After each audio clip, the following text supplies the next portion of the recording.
Tanse, hi everyone. How's everybody doing today? Thank you so much for being here on a Friday afternoon. My name is Jarrett Martineau. I'm the curator in residence here at the Chan Centre. I'm very grateful that you are all here with us today for this special conversation with ANOHNI and Naomi Klein, which is going to be wonderful. And I hope you got your tickets for tomorrow's concert as well. That's going to be a very special concert. We are, of course, gathered here today on the unceded and occupied lands of the Musqueam people. And as a Nekio and Denisuthanet person originally from Treaty 6 territory in Alberta and not originally from these lands, I want to raise my hands and give my thanks to them for their ongoing stewardship and custodianship and caretaking of this very special place that we call home, and also for the collaborative relationship that they've been generous enough to build with us here at UBC and specifically with the Chan Centre. So thank you very much to the Musqueam people. I also want to give some thanks to our co-presenters for today's event, the UBC Centre for Climate Justice. They've been big supporters and partners in making this happen today, which I'm really grateful for, and also to the other UBC faculty and friends that have helped make today's event happen. So thank you to them. And of course, I want to thank ANOHNI and her team for rearranging their travel plans and schedule to be able to get here a day earlier to be able to be part of today's event. So thank you to ANOHNI. Yes. This is her first tour and album in almost a decade. Her new album, My Back Was a Bridge for You to Cross. She'll be performing music from that as well as music from the rest of her catalog tomorrow night. That album was named the 2023 Best Album of the Year by The New Yorker and was on many top 10 lists, including the New York Times and Paste Magazine. If you haven't listened to it, dive into it this afternoon and this evening before the concert tomorrow. ANOHNI was born in the UK, raised in Amsterdam and California before relocating to New York City, where she formed her band, The Johnsons. My Back Was a Bridge for You to Cross continues to examine many of the themes that I think we're going to explore and unpack in the conversation today with Naomi Klein around societal structures, spirituality, a relationship to the biosphere, and making art in a time of climate emergency and concurrent crises. Naomi Klein is, of course, an award-winning and renowned author, filmmaker, activist, a professor of geography here at UBC, and the co-director of the UBC Centre for Climate Justice. Among her many books and many activities, her most recent book, Doppelganger, A Trip into the Mirror World, was awarded the inaugural Women's Prize for Nonfiction. I'm so happy they are both here today to be in conversation with one another. There will be a little bit of time for questions, hopefully towards the end. Hope you enjoy the conversation. Please join me in welcoming ANOHNI and Naomi Klein.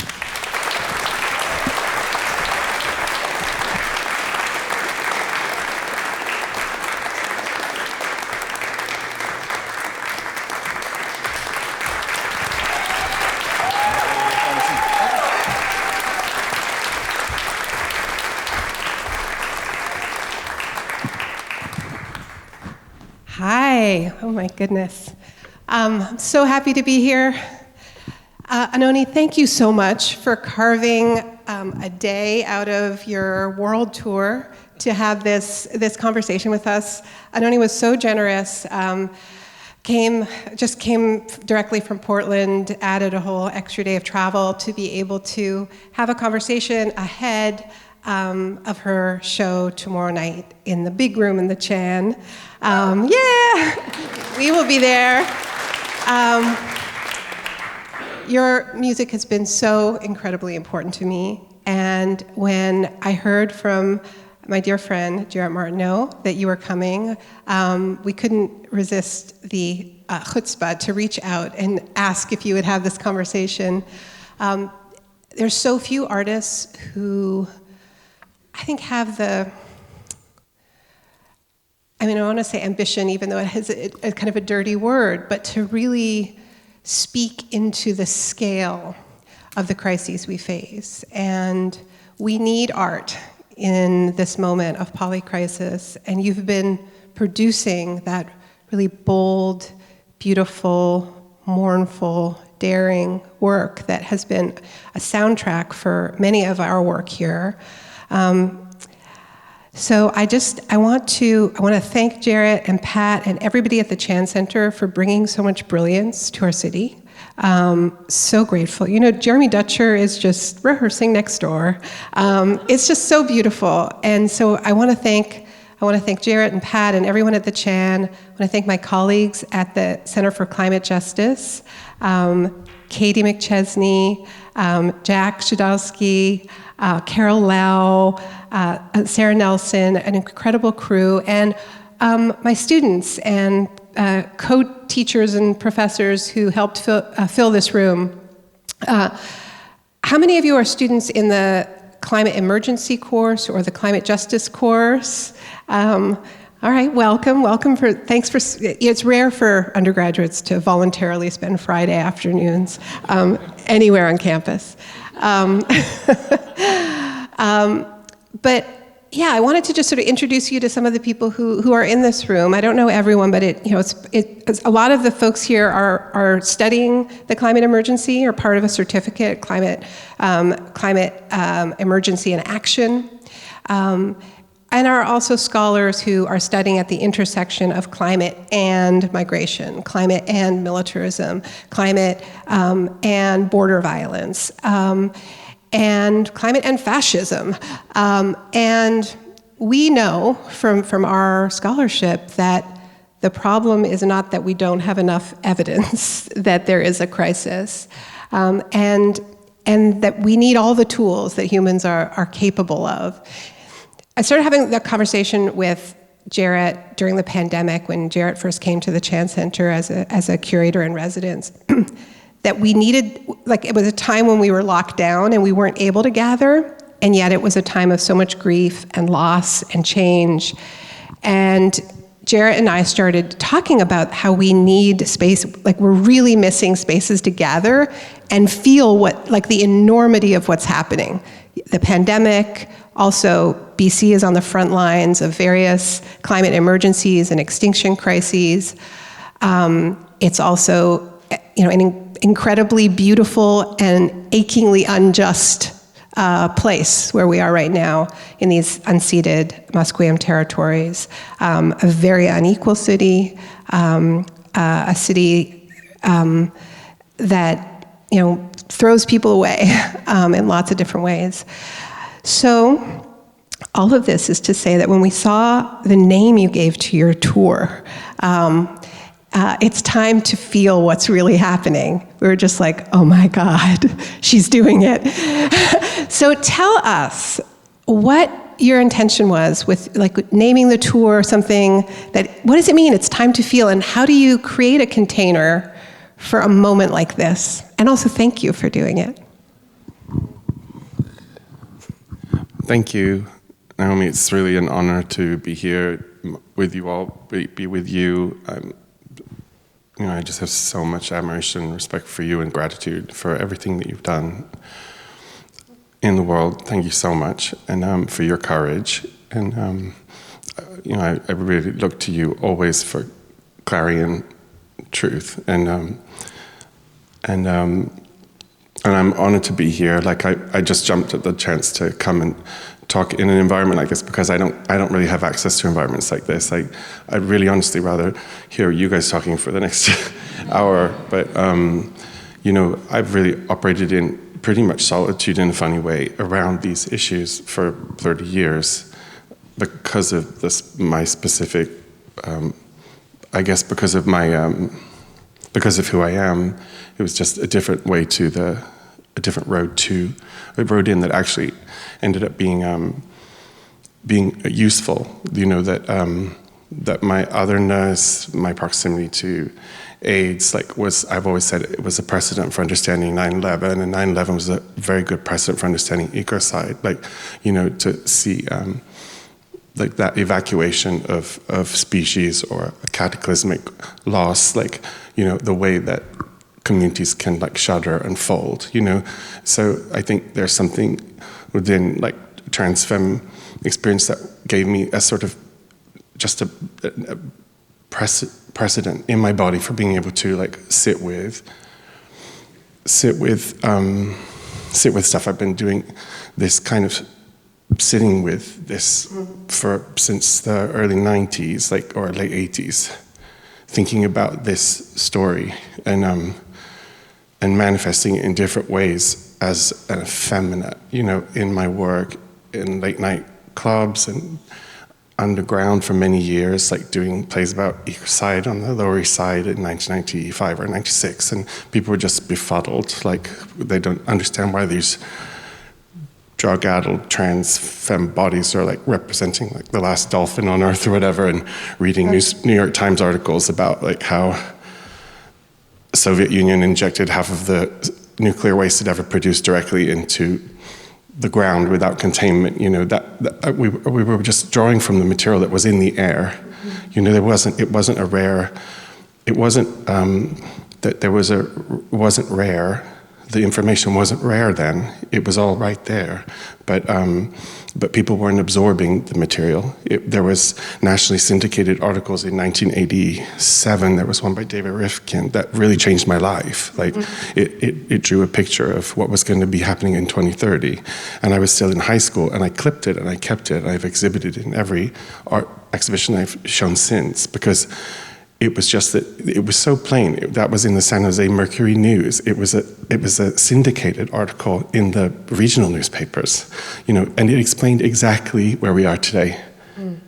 I mean, exactly. And it was daily news, like front cover. It wasn't even like page 17, you know. So, but for some reason, I was angled because of my relationship to society at that point to be more receptive to the information than other people.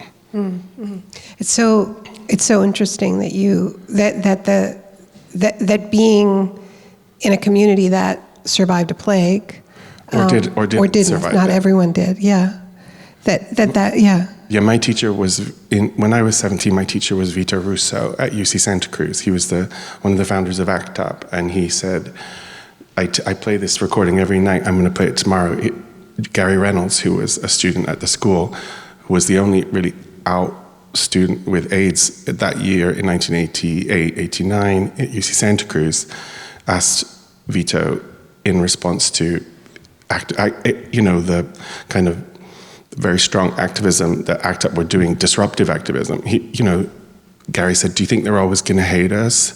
And Vito just sighed and said, "Well, yes, in my lifetime I do. You know, they still hate blacks. It's not as after 50 years of struggle, racism's gone away, it's gotten worse. You know, people are still anti-Semitic, more so than ever before, and of course they still hate homosexuals. So I say, disrupt their lives." And that was my teacher, my freshman year as an undergraduate. Was a man who had 7 months left to live, covered in he didn't have Kaposi, but other of my teachers did, saying disrupt their lives. So it really was just like a mantle. It was really just an assignment by my elders. It's a good assignment. Yeah. And it just fit, the glove fit, so that's why I ran with it. Mm-hmm.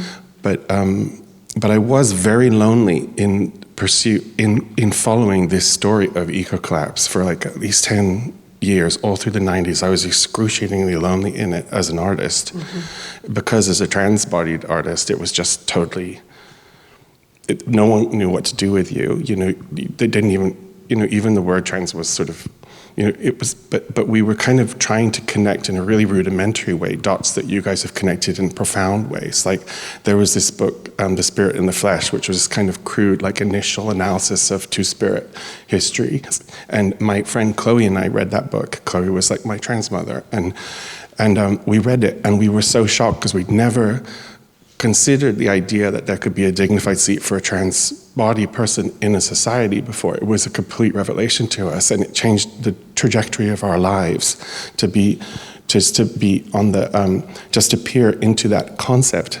It changed everything for us both. We read it like babies, like babes in the wood, just completely ignorant of the possibilities. And it folded into femme-based, dreaming and Santa Cruz, Redwood kind of pagan response to Catholicism that I went through as a kid, the Starhawk kind of Redwoods, and all of the women that harbored me, as a teenager, because before Queens it was women. I moved to the city to find my final safety net, but for 10 years before that, from the beginning of prepubescence to before, but really that 10 years, your alliance is with women as a femme, you know, and that's all been really obfuscated with all this kind of fake weird news about TERFs or whatever. But the truth is that there's this profound alliance between women's and femme queens, like, because we all grew up looking up to you and modeling ourselves after you and sort of praying to the deity of that form. You know, and seeking to embody it ritualistically, you know, that it was where we found our home, you know, and so it's I don't know why I'm rambling. I started prattling. It's very moving because it points to kind of the violence of that rupture that has taken place in creating this division between so-called feminists and trans women that erases that love. This is what I'm super interested in, is and that's what I learned from a lot of the kids about binary, that the binary thing is actually like, it can apply across so many fields, that it's all these binary structures that we have for understanding what's going on, even in trans expression or in queer expression, that like a lesbian isn't the opposite of a gay man. It's not the same road to the place, and that within trans expression, there's within transness, within transfemness, there's like radically different roads that lead you to that solution or survival strategy, you know, and they all could be painful in their own ways, and they're all based often in dysphoria, at least historically, but we don't share the same experience necessarily. You know, so that was another thing that was really confusing with all that conversation. Yeah. With like Caitlin coming out as a Republican. Right. And just completely muddying the water of like most natural queens experience. You know, like, how do you not understand that those are our predators? Like, you know, like, how is it that you don't understand that? It's because you've been a part of that group for 60 years. But like, by the general population's perception, even by a lot of really defensive women in academia who fought really hard to be free or have sovereignty in some space, they just see an encroachment of people that they don't understand how they got to the table. It's mystical almost, but I'm like here to like remind people like, oh no, it's not mystical. Remember us in the playground? Remember you were telling me your secrets when we were 6? Remember I was like, I had your back and we were trying to mutually survive like our first emergence as second and third class citizens, like, you know, you at the onset of puberty, me at the onset of like the barrage of violence that you experienced as a young queen, you know, like I want to soften. That is one of the things I've been finding, that people are liking to hear that messaging. Like, don't forget that like trans femme body is like a handmaiden of the feminine. Like, that's what we're born for. Like, we're in service of the feminine. Well, I think that fact and the sisterliness and the feminine is, in some ways, I think it is why the same people who are waging war on the planet and the idea of climate action and sort of monsterizing any possibility of a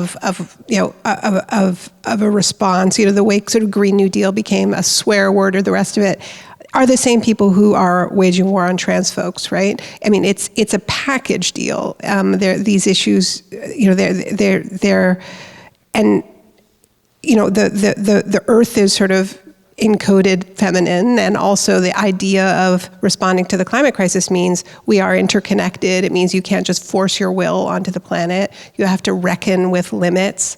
And yeah, so I want to hear what you feel about how these issues are connected. You have a song on your newest album called Scapegoat, right, which speaks to the many ways that I think your community has been being a scapegoat, being a kind of a weapon in these wars, right?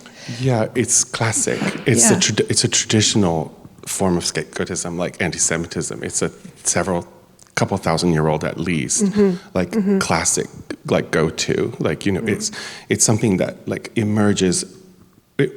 The presence of it waxes and wanes according to the social climate, you know, just as anti-Semitism does. You know, I believe that certain kinds of scapegoating are deep in the genome. You know, there's a historical precedent for, there's centuries and generations. Like as a kind of an animist, I believe that I carry like a lot of those stories very viscerally inside me, the stories of the people that came before me, like, and that would include like any woman who was burnt, and it would include any man who burned a woman. Like it's all in my nervous system, it's in my dreamscape, it's informing in subtle, unconscious ways every gesture that I make as an artist. Right. You know, and just opening up that field, you know, just as a creative gesture. Like you don't have to like do it for real. You know what I mean? Don't necessarily do it for real. Don't like just open the faucet.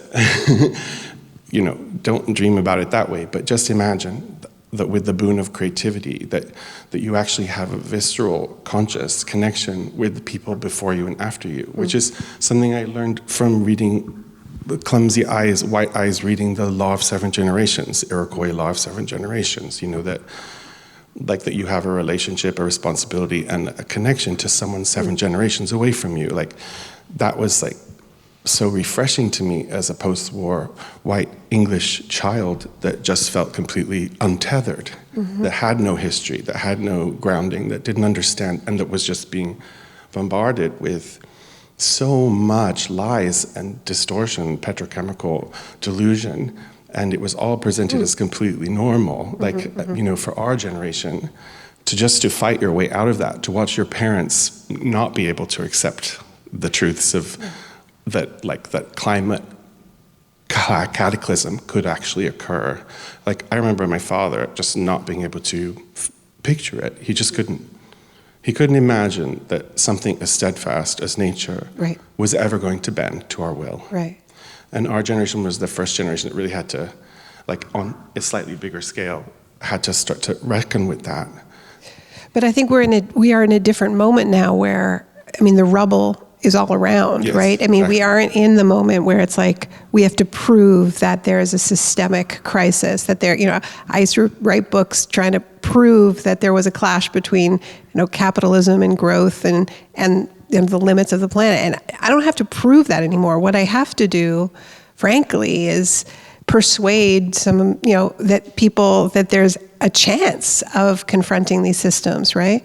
And I do think that the fact that we are not, you know, like we are in the prophesied moment, right? Like you were talking about that article by Jeremy Rifkin, you know, in the 80s. Yeah, this is a moment that was predicted by the scientists, prophesied by indigenous peoples. I mean, we're in it. And there's a way in which discourse lags, where like,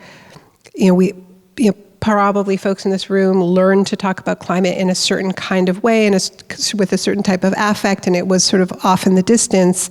And now it's here, and the way we talk about it and the way that we feel about it hasn't quite caught up. It's like there's a jet lag, right? Where it's like, okay, no, we're in it and things are breaking. But I think politically,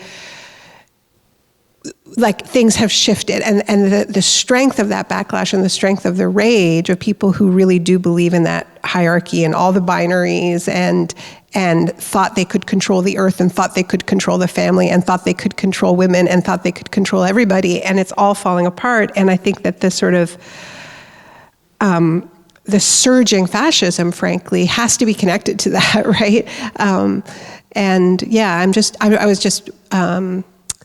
I'm wondering what you're finding on tour, because you have created this container to say it is happening, like it is happening, and we have to feel it. We know it, but we don't know how to know it, right? And so you've created a space for people to gather a few nights a week with you. What's it feel like? Yeah, there's so many things in what you said, like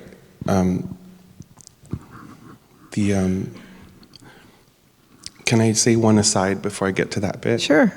Like in my way of dreaming about things, like in my way of thinking about it, like that femaleness is sovereign, and it's not half of a situation. You know, that it's like the Godhead has been presented for the last 2,000 years. That actually that replaced, like, you know, like fertility symbol. You know, that didn't even have a head. I was thinking about this morning that a lot of those fertility symbols didn't even have heads. No. They were just the body. They were just the womb. And I think it's so interesting that the transfer from the fertility symbol to the Godhead. You know what I'm saying? Like, what is that all about? You know, like, because it's like, I think about his when you talk about fascism and you say it's falling apart, but actually it's going right according to plan. Like, this is all according to scripture. This is all according to, they've been preparing for this for 2,000 years. This is a very long-held myth that we're like enacting and embodying. This is exactly what was intended. This is like the culmination of their rapture. This is the culmination of, this is the groundwork for their ascension to a place beyond creation. This is their escape from the voluptuous cycle of creation. This is their escape from mother. This is their escape from that which they don't understand, from drowning in a womb full of menstrual blood. Is this the mind, our mind, seeking to disengage utterly from creation because he has no control over it. Corporeal, yeah. He has no control over it. And we've created mythologies that supported this and that ushered, like, you know, the ways that these religious theologies have, like, literally ushered, like, I for a while I was following the encroachment of Baptist churches along the roads in Papua New Guinea and watching its relationship to deforestation. And it was literally like block by block. Like, there'd be like 3 Baptist churches, 5 Baptist organizations, and there'd be another like 1,000 hectares, you know what I mean? Like, it's literally, it's so beautifully coordinated. It's like 9/11 brilliant. That's what I always say. Like, they did it with box cutters. They did it with knives and forks. You know what I mean? It's like a crystal plan. And that's why it feels so overwhelming, you know, because it's so deeply infrastructural. And it's not even just within the infrastructure of our minds, but it's also within the genome of our bodies. It's a historical memory. Like, how many women burned for how many women burned how many generations. They said that, I read that article a few years ago in the Times where it was like the grandchildren of Holocaust survivors' genomes have changed in detectable ways. And to me, that was like all I needed. I wanted to run with that because that's like the beginning of a sort of a scientific evidence of animism in a weird way. Or, I mean, that's a leap, but the idea that memory is encoded in our bodies. Right. Trauma But trauma is not, like Olufemi Taiwo, who, I don't know if you know his work, he's a philosopher at Georgetown, but he says, you know, trauma is not ennobling, but it can be a bridge, right? You know, and so, I mean, I probably have that traumatic memory in me, but so do, like, most people on this planet have trauma in them. Like, there's this discourse around exceptionalizing certain traumas and not others, and we build our little, you know, fortresses around our traumas, and they're very, very special, and they're a way to not connect with each other. You know, and what you're saying about this was all told, this is scripture. I mean, that is what is happening in Israel. You know, and the alliance with Christian Zionists who believe they're bringing the rapture, and people in the Netanyahu government fully intend to destroy Al-Aqsa and build the third temple. I mean, this is not theoretical. It is a millennial project, you know, and we don't pay enough attention to it. Yeah, it's like the way I see it is an illness and a deeply suicidal impulse within, like, one of the archetypes of our species in the minds of us as one of the archetypes in our species seeks its own to extinguish itself in a spiritual within us, in order to transcend this embodiment. It's so interesting. I actually feel like that desire for transcendence is what I've been writing about my whole life. Like, since I wrote my first book, which was about corporate brands. It was all these companies who were like, we don't sell things anymore, we sell ideas. And it was like they thought they were transcending from the realm of things, and it just meant that other people were making their stuff in sweatshops, right? But this dream of leaving this world, it is so profound. Yeah. But the like a dream of staying in the trouble. It's everything. Yes. But even like when I went to the Mardu in Australian desert in 2016 to do the Hopelessness Project, and I was so privileged to work with these Aboriginal Australian elder women and get to witness them doing this painting project. And one of the things I asked Nola was, where do we go when we die? You know, because I'm so tortured with these like eternal paradigms of like a white glistening hell realm that they call heaven, where you just live in this horrific stasis, you know. But it's all embedded in me, like the presumption that we leave nature when we die is like so deeply in all of us, whether it's a secular iteration of it that we leave to nothing, or we leave to a religious iteration of it, any Abrahamic iteration of it, or even a Buddhist iteration of it. I'm shocked by how many brilliant artists I know in New York City that are still looking to escape the cycle of life. Like, I'm like, why are you so hungry? Where do you want to go? Yeah. Like, have you stopped to consider that this might have been her best idea? Like, what if this was actually the creativity and creation and light and sound and color was her most tender and desperate measure to exist, to manifest, to comfort herself? You know, I have this dream that she divided in two only so that to be mother and child, so that she could comfort herself, because the existential eternity must be a terrifying place, even for God. You know, why wouldn't she be engaging the same survival strategies that we engage? Everything that I am is a survival strategy. Everything that Donald Trump is a fucking survival strategy. Even the most malevolent incarnations, even the ones that wish the worst and the death of millions, even the demise of the planet, could be tracked back in their horrid psychologies to be survival strategies. Fear of Kembra in Future Feminism brought up this book that I never can remember, but I quote it constantly, which is this image of drowning in menstrual blood. And someone tell me what that book is. But she said it was like the central idea of this one feminist text about the male panic. When I say male, I mean the archetype of maleness that's within us all. Yeah. So my dream was my dream over time, from the evidence of from the empirical evidence of my senses, is to actually come to a place where I feel like that creativity and creation, that maleness is actually a subset of femaleness, that it's not an opposite. The opposite system is set up to destroy complexity, to destroy the constellation, that so many things are organized in constellations rather than in opposites. You know, people say light and darkness are opposites, but no, light is a fire burning in the darkness. Within the womb of darkness burns light, burns fire, which creates light. It's not the opposite.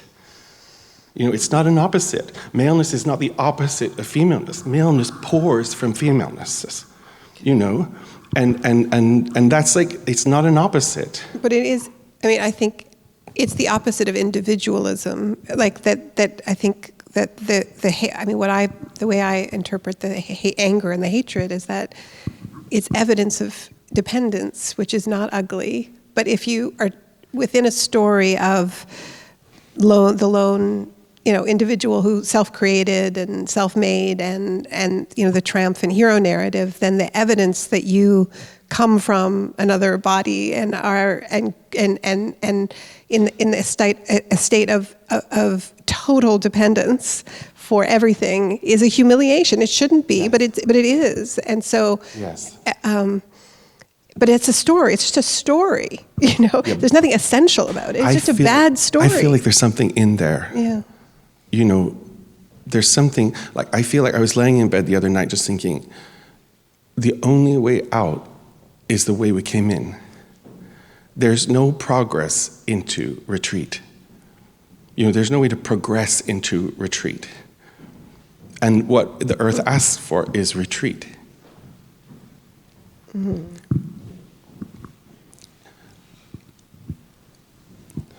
What do you mean? She asked that we stop. Mm-hmm. If we want to exist with the rest of biodiversity, we have to stop. Yeah. I have to stop. Mm. This is unsustainable, even this conversation. You know, what she's asking is so profound, and she's not going to scream. She's only whispering it. And she doesn't even really care, you know, if we do it. She's willing to do whichever version. It's all her dream. But it's our, you know, but we're authoring it. You know, that it's painful to sit with it. You know, it's like she's going to watch. Like, I look at the animals outside. I see small birds. I ask, who's free here? You know, I look outside. I say, you're so small. You've probably never been surveyed. You're a sparrow. You're probably not under surveillance. No one's counted you. You know, you're still free. I don't know why I mentioned that, but... It is true. I'm always surprised. I used to think that all the animals were counted, but they're not. You know, we had a heat dome here in the Pacific Northwest a few years ago, where there was a scientist here at UBC who calculated that, first he said 1 billion marine creatures died during the heat dome, mostly barnacles and mussels. But then he recalculated that it was 10 billion. Right. And because it was barnacles and mussels, people weren't that worried about it, right? But then it's Chris Harley is his name, and he's a zoologist, and he came and spoke at my class, and he said, you know, well, the thing about the barnacles is that the sea scoters eat them when they're young, but nobody counts the sea scoters. And it's just not a field of study. And I've noticed that they're not around anymore because I think it's because they didn't have, there's some, but there used to be thousands. They used to paint the bays around here. So, you know, this is a beautiful place. I mean, you went to Santa Cruz. We can't compete with Santa Cruz. It's the one campus we can't compete with. But, you know, I often say that BC will break your heart because we are, you know, it is more wild here. So we are witnessing, you know, the extinction. Like I grew up out east, so I you know, never even occurred to us to swim in, you know, the Great Lake that our city was on, you know, but here we're watching the tankers, you know, choke our inlets and hearing about salmon runs collapsing and caribou herds collapsing. And it's, you know, a lot of people come here because it is so beautiful and it's been cared for by indigenous people who, you know, for millennia.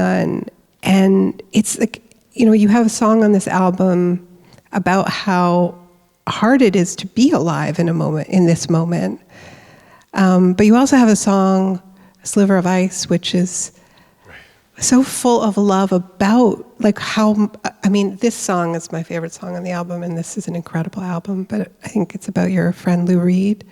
But that moment, almost that ecstatic moment of almost dying. Yeah. But there's also, I mean, it is a terrible thing to be alive and witness this, witness death on this scale and witness this beautiful planet becoming less alive. But there's a flip side of it that you get at, which is how much you can love something, how much you can love in that moment. Yeah. What do you feel?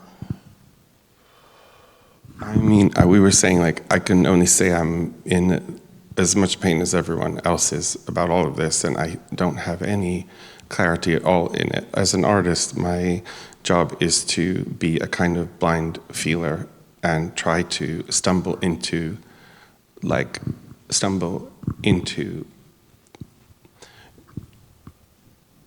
areas that may be useful later on. Like, maybe if I stumble forward, I can help.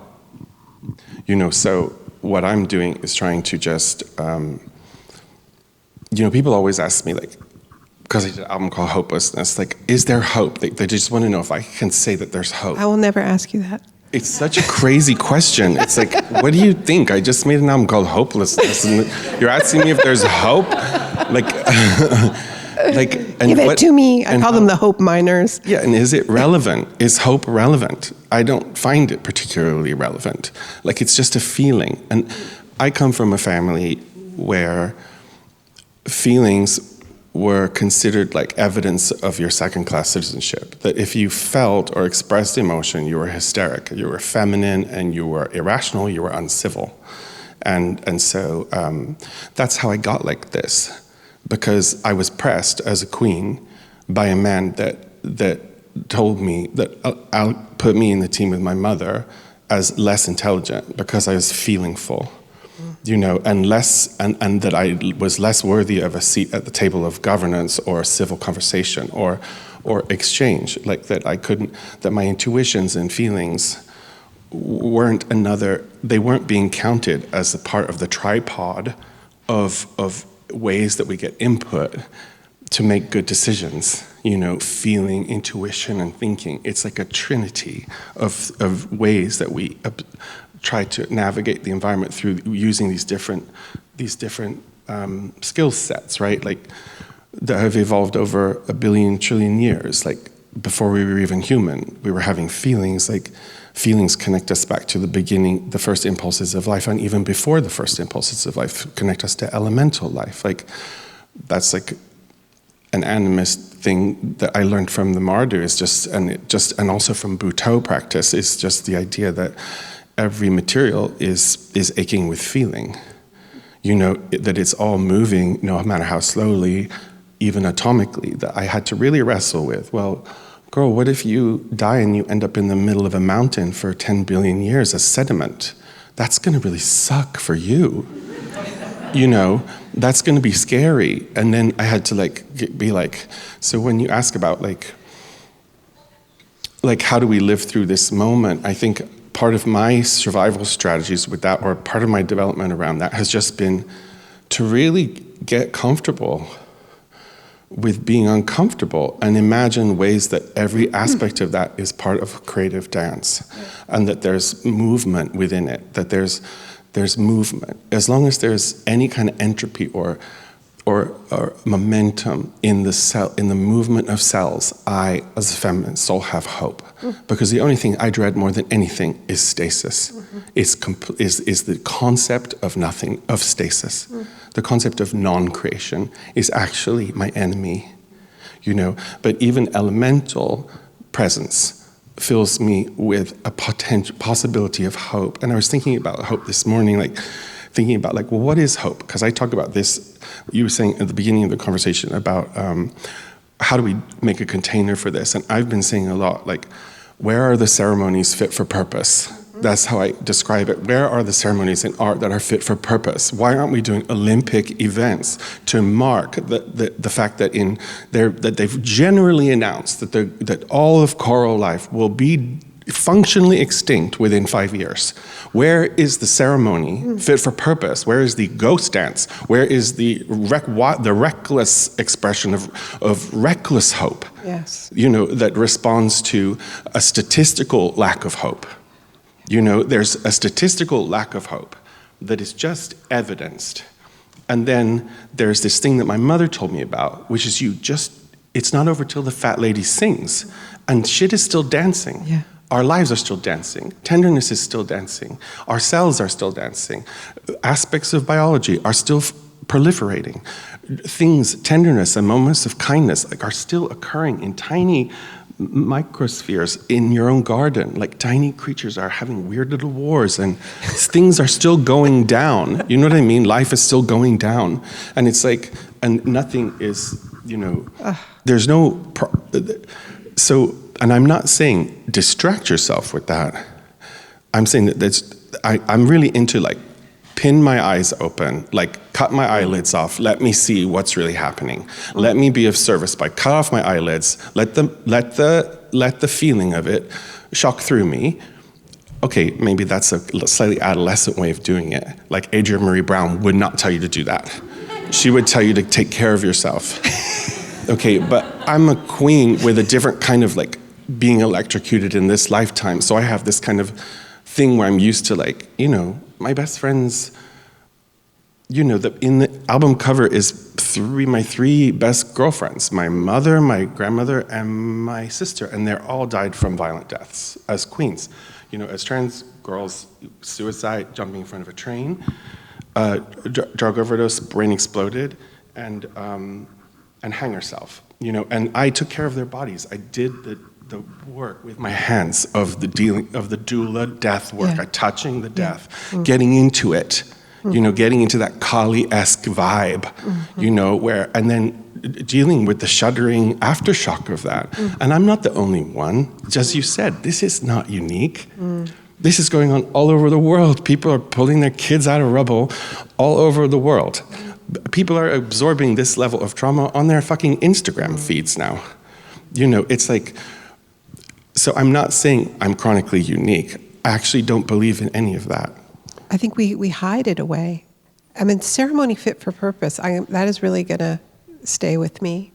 But I hope that you heard what I said about, like, I think, I used to think that there was this way in which being alive in this moment, I was constantly in this state of what I've called, like, pre-grieving, like I'd see something and imagine, okay, maybe that's the last time, or, and it was sort of making me less able to appreciate this wonder, and you really turned the cube for me, because I think that there is a way that we can, like, it can open up a kind of portal to another kind of love, because it's so precarious and so precious, and I feel like that is so strong. Yeah, I asked my mom, 9/11, the morning of 9/11, I called my mom, I was on 15th Street, and I said, I should flee. And she said, never run based on fear. Never leave the place you love because you're afraid. Like, I don't know if that's always true. I don't necessarily agree entirely, but it was an interesting, beautiful thing for her to say, that there was somehow, that I had to hold both things true, that Candy Darling was in that little bar, or Marsha P. Johnson, or my best friends here or there, in the same place where that thing happened, that exodus of souls, that I had to somehow have this athletic ability to hold space for this huge panoply of this huge spectrum of experience. And I would say, if I was being a good dog and trying to be in good service, easy does it. That's not something that I really do very well, but I would recommend easy does it. Like I would recommend like AA stuff, like, take first things first, like accept the things that you cannot change, like basic wisdoms that will help you to be of service and useful. Like, and I think that's what Adrienne Marie Brown is better at than me. She knows more about that. She's diving deep into how to find wellness in the face of such illness. And how to have stamina too, because I think we hurl ourselves at it. Yes. And I think she does a wonderful job of modeling how to not self-care as an escape, but we're in it for the long run, and we have to act like it. It's an athletic, it's a Olympic pursuit. Wellness is and pleasure. Yeah, pleasure. That's one I can hardly wrap my head around. But but I mean, it's supposedly really good.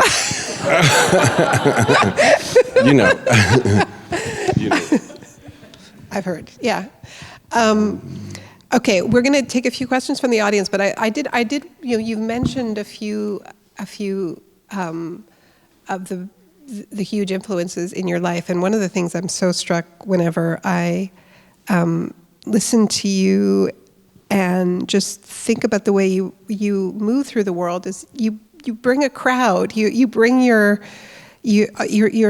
always tracing your lineages and your inspirations, and you cite, this album is you've talked a lot about how Marvin Gaye's What's Going On was a kind of an inspiration.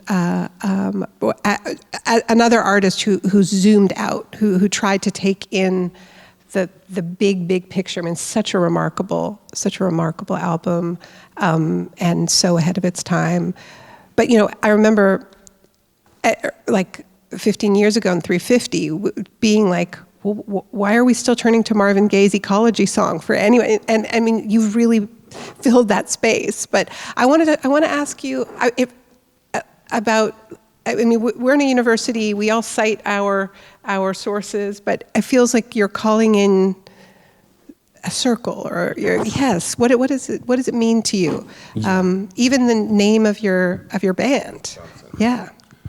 It's kind of a protection to know that I'm a part of. I'm a worker among workers. That that's very important to me, and that I don't believe in chronic uniqueness. I don't believe in genius, or I don't believe in it at all. Like, I know that I'm a descendant of peasants that 2 generations ago had no shoes, and probably were that way for like a long time, living in stone huts with grass roofs in Ireland. And I know that because I met them in my lifetime. So there's nothing particularly great about my gene pool. It's just completely normal. And the whole fantasy we were all raised on, like, in the upwardly mobile classes, white classes of Europe especially, were raised on this aspiration towards top percentiles and all this kind of crap. And I don't believe in it at all. And I know it because I have really low SAT scores, for instance. I'm good at certain things, and I'm just a normal queen with certain skill sets. And I don't say that to be self-deprecating. I say it because I deeply, deeply feel that there's nothing particularly original or unique about me, except for the vista of my specific experience in this moment in time. Like the specific way that I've collated the past and the moments and my experiences to be this point of view, that we're each a vista. I'm a vista. So I offer that vista, but everything that led to this moment prior to me is I just carry it forward. Like, there is nothing, I don't believe in this authorship. It's bullshit. It's such dirty work. Like, everything modern about modern art is stolen from indigenous expression. You could just see it. It's just like dirty work. It's just everything that I'm doing on this record. You could be named and allocated its predecessor. There's nothing. I mean, there are these artists that do these big wowza moves that make you think, oh God, that person maybe thought of something new or whatever. But I'm not really into it so much. So for me, it's actually a form of safety. I'm safe within the pantheon of people who taught me how to live. I look to those people to show me how to move as an artist. I was blessed so deeply, A, to be trans, but B, also to be given the gift of the presumption that I'm allowed to creatively express myself. That I suspend self-criticism in my imagination for long enough to engage creatively. And most people have been forced to forfeit that gift. Most people, we've been forced in this specialization of labor. Most people don't sing. Most people very rarely dance. We're supposed to vicariously experience a moment of shamanic clarity by watching someone else do it. But it's actually everyone's birthright to feel the ecstatic experience of living. That's everyone's birthright. So how fortunate am I to be one of the last girls standing that gets to do this soft shoe for everyone, and everyone's pouring their intention through my body, hoping to see something that shines, or something that grants them some reprieve, like some kind of ecstatic reprieve or emotional reprieve, or connectivity, like reestablish the network, reconnect them to the network. That they've been forced to forfeit that connection. We've all been forced to forfeit that connection, every single one of us, in such a profound way. The erasure of who we are is so profound, the depth of who we are. Even a shallow investigation, it's amazing how bad things have gotten. You know what I mean? Like, it's amazing that we're here. A deadening. How did we get here? Like, it stuns me. Like, I always pray to the goddess, please let me reincarnate backwards. Like, I cling to creative reveries like that because I'm scared of the future. I don't like it. I say that in the song. I just don't like it.